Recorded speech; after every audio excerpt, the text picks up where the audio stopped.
When they were approaching Jerusalem, at Bethphage and Bethany, near the Mount of Olives, Jesus sent 2 of his disciples and said to them, "Go into the village ahead of you, and immediately as you enter it you will find tied there a colt that has never been ridden. Untie it and bring it. If anyone says to you, 'Why are you doing this?' just say this, 'The Lord needs it, and will send it back here immediately.'" They went away and found a colt tied near a door, outside in the street.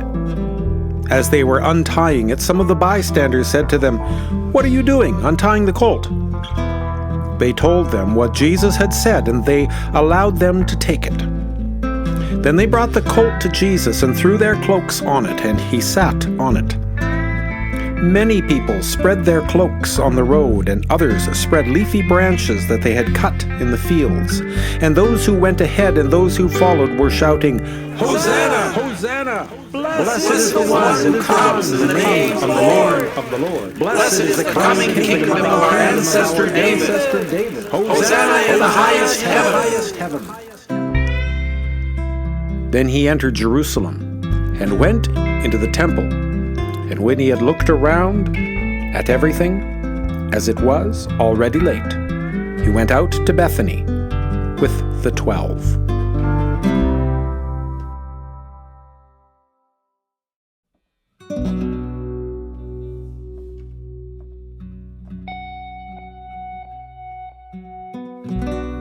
As soon as it was morning, the chief priests held a consultation with the elders and scribes and the whole council.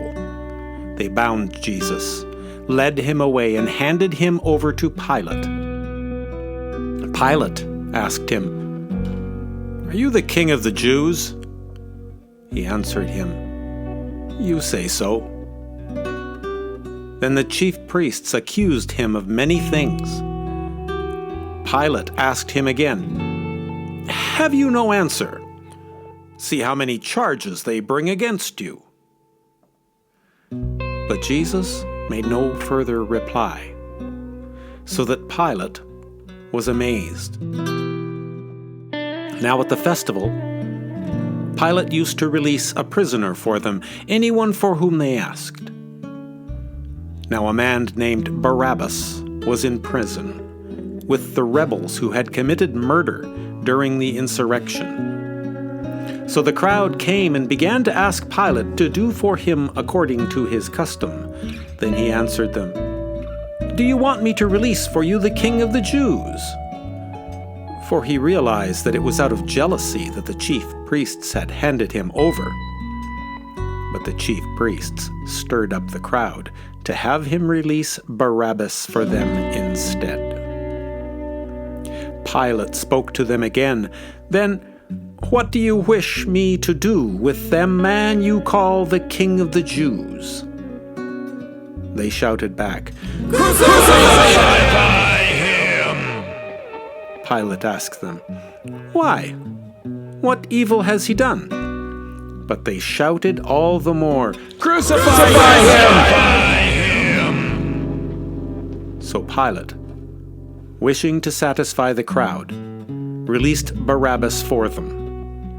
And after flogging Jesus, he handed him over to be crucified.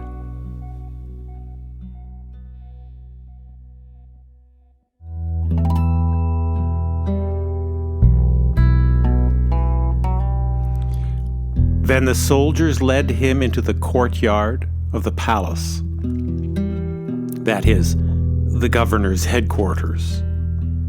And they called together the whole cohort, and they clothed him in a purple cloak. And after twisting some thorns into a crown, they put it on him.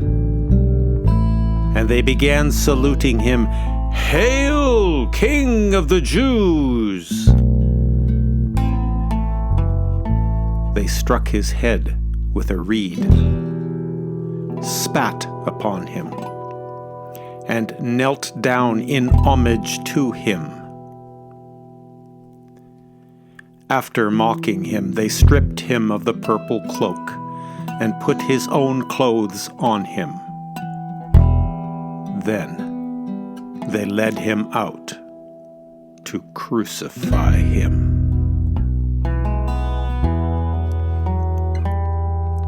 They compelled a passerby who was coming in from the country to carry his cross. It was Simon of Cyrene, the father of Alexander and Rufus. Then they brought Jesus to the place called Golgotha, which means the place of a skull. And they offered him wine mixed with myrrh, but he did not take it. And they crucified him, and divided his clothes among them, casting lots to decide what each should take. It was 9 o'clock in the morning when they crucified him. The inscription of the charge against him read, "The King of the Jews." And with him they crucified 2 bandits, one at his right hand and one on his left. Those who passed by derided him, shaking their heads and saying, "Aha! You who would destroy the temple and build it in 3 days, save yourself and come down from the cross." In the same way, the chief priests, along with the scribes, were also mocking him among themselves and saying, "He saved others. He cannot save himself. Let the Messiah, the King of Israel, come down from the cross now, so that we may see and believe him." Those who were crucified with him also taunted him.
When it was noon, darkness came over the whole land until 3 in the afternoon.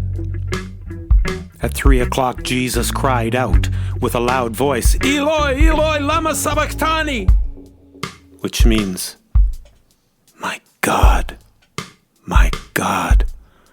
why have you forsaken me?"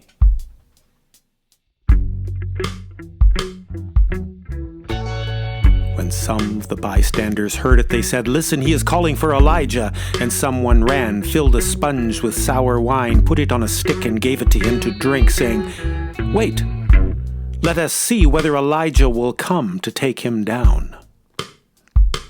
Then Jesus gave a loud cry and breathed his last, and the curtain of the temple was torn in two from top to bottom.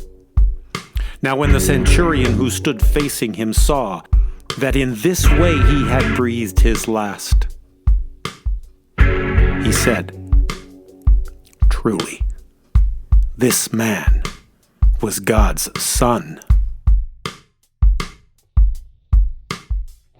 There were also women looking on from a distance. Among them were Mary Magdalene, and Mary, the mother of James the younger, and of Joseph and Salome. These used to follow him and provided for him when he was in Galilee.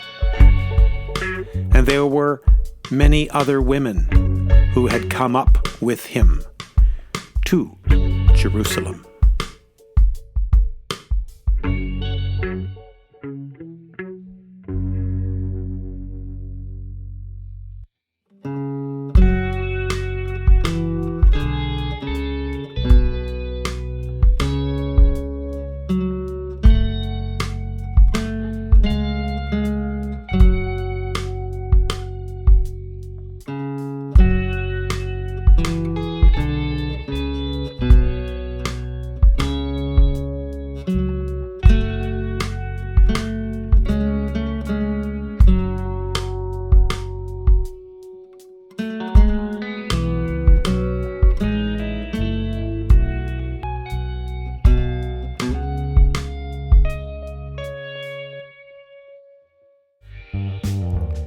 When evening had come, and since it was the day of preparation, that is, the day before the Sabbath, Joseph of Arimathea, a respected member of the council, who was also himself waiting expectantly for the kingdom of God, went boldly to Pilate and asked for the body of Jesus.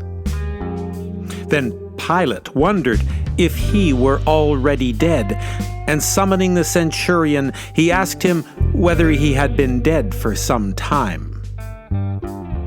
When he learned from the centurion that he was dead, he granted the body to Joseph. Then Joseph brought a linen cloth,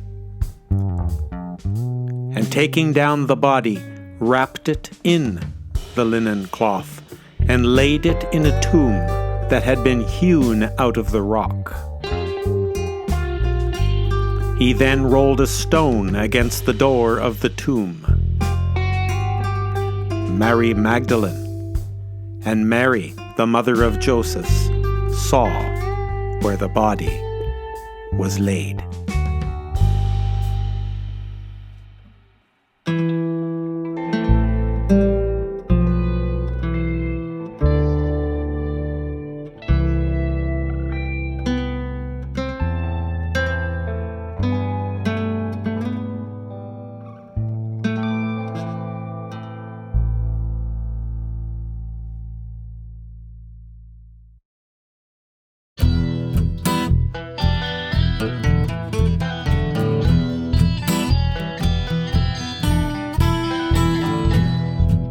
When the Sabbath was over, Mary Magdalene and Mary, the mother of James, and Salome brought spices so that they might go and anoint him.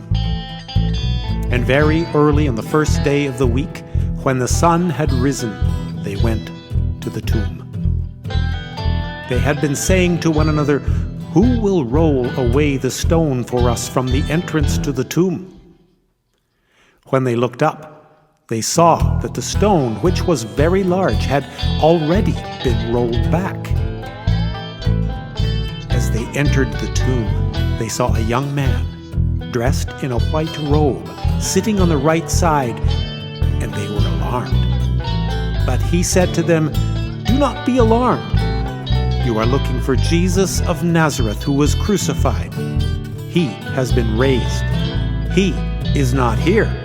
Look, there is the place they laid him. But go, tell his disciples and Peter that he is going ahead of you to Galilee. There you will see him, just as he told you." So they went out and fled from the tomb, for terror and amazement had seized them, and they said nothing to anyone, for they were afraid.